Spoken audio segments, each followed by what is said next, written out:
What if everything gentle parenting taught you about your child's feelings is actually making them weaker, more self absorbed, and completely disconnected from their purpose?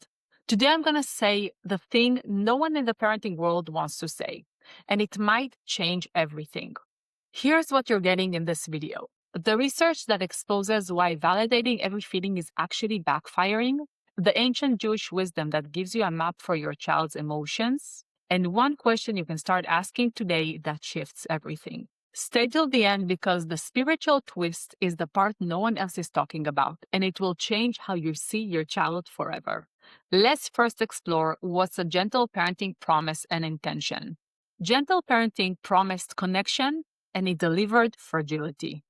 We were told to validate every feeling, name it, sit with it, never dismiss it. The intention was beautiful. We wanted our children to feel seen.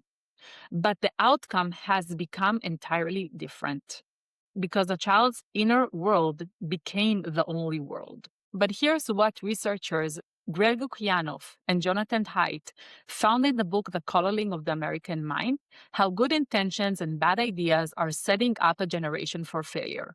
They call it one of the great untruths.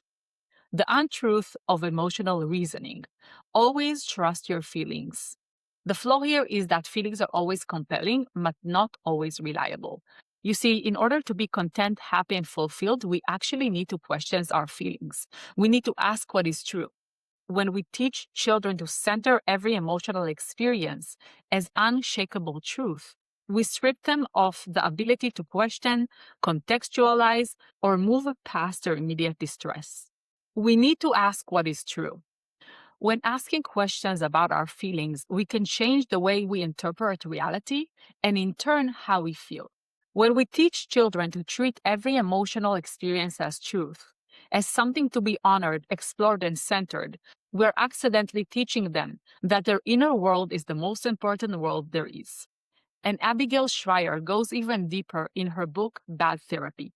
She found out that children who are constantly asked, "How does that make you feel?" in therapy, at school, and at home, actually end up more anxious, more fragile, and more focused on themselves.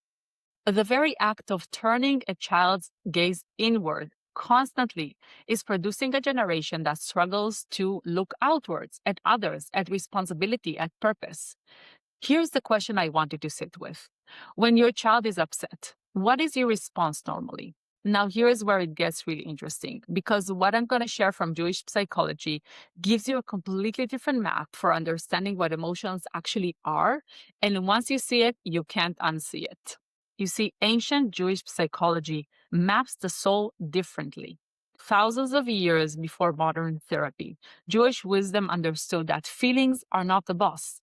The soul is a life force made of distinct inner forces that must operate in a specific hierarchy. The mind is meant to lead the emotions are meant to follow.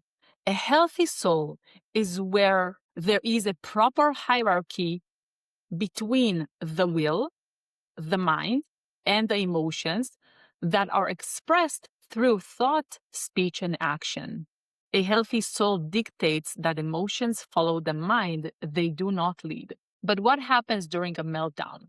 When emotions are running the mind, that's what Jewish psychology calls an unwanted emotion. It has hijacked the soul, it demands total control, it lacks any goal and simply wants to express itself. Think about a child mid-meltdown. The emotion isn't asking, "What do I need right now?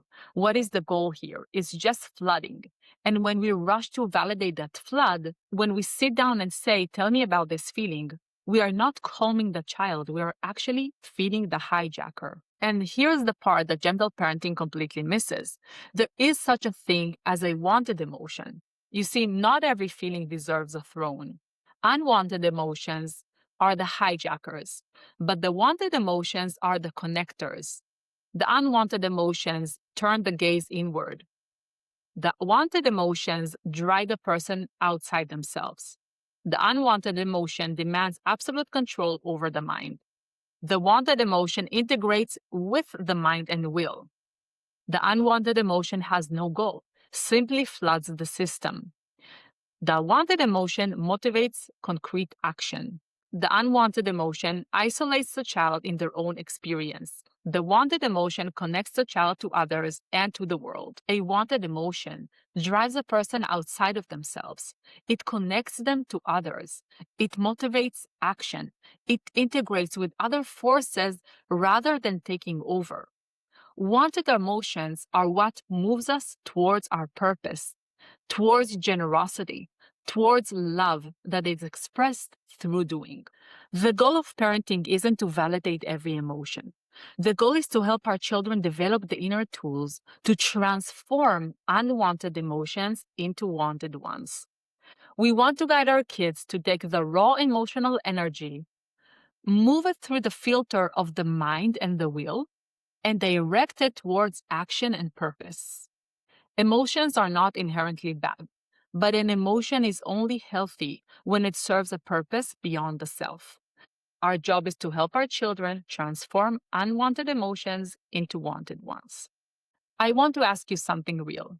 Have you ever noticed that when you spend a lot of time processing your child's feelings with them, they actually seem more upset afterwards, not less?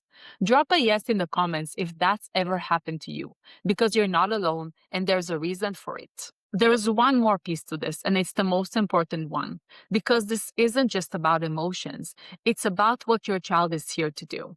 Here's what I believe and what ancient wisdom teaches. Every single child comes into this world with a soul, and that soul has a calling, a purpose, something it's uniquely built to give to the world. But here's the thing about purpose. It always faces outwards. It's always about something beyond the self. And the emotion, when it's wanted and healthy, serves that purpose. It connects the child to their purpose, to others, and to their responsibility. Every soul comes into this world with a calling. When a child lacks a clear purpose, their emotions scatter in every direction. When feelings become the center, purpose is pushed to the margins. When we raise children who are constantly turned inward, constantly examining, processing, reporting on their feelings, we are, without meaning to, raising children who are becoming more self-centered. Not selfish by character, but structurally self-centered. Their emotional life becomes their whole world. When feelings become the center, purpose gets pushed to the margins. The Jewish model says, a person is meant to be oriented towards a goal. The way to help our children isn't to hug every emotion that arises. It's to help them understand which emotions are pulling them towards their best self and their calling, and which ones are just noise. We need to start teaching our children to differentiate.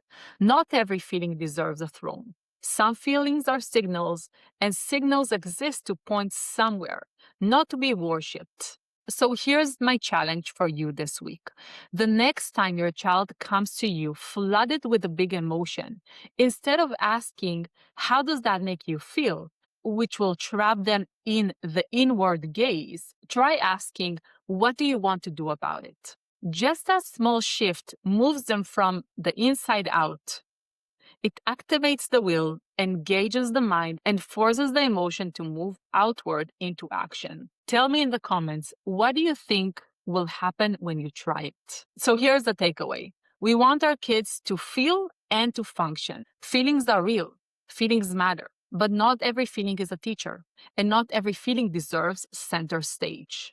Our job as parents is to raise children who can feel and function, who are emotionally alive and outwardly connected, who know what they feel and why they're here. That is the difference between a child who is controlled by their emotions and a child called by their purpose.